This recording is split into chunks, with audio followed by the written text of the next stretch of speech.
Dapat kena silap badu dengan nasi ganjar dipadu. Nasilah ada pokok yang besar ni ibarat kipas kami di Aloya ni. Waktu bulan puasa kalau kena panas begini tak lalu juga tau. Tahun lepas kami letak kerusi kat sini tau. Lepas tu letak kerusi dia pergi tutup balik. Ini rumah belakang ni. Ini tanah MBI ni. Saya biasalah manusia kalau merasakan meletakkan dirinya ada harta, ada darjat apa jua mereka boleh buat. Puasa yang kelima, otak jadi lemau sikit lah. Tak berapa nak agresif.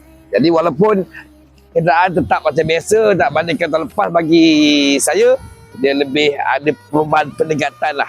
Motor pun kami ambil tahu. Siapa cakap kami tak ambil? Tapi tengok keadaan lah. Kalau penuh tu korang janganlah masuk. 4 silinder, laju. So korang kalau sepanjang masa daripada tengah hari sampai ke malam tu kedai kami penuh. Ada sustain dia kalau waktu-waktu begini tak penuh. Ini pukul 3 petang. Inilah kami setiap hari sebenarnya. Jadi korang kena cubalah. Walaupun sekali terutamanya warga Ipoh.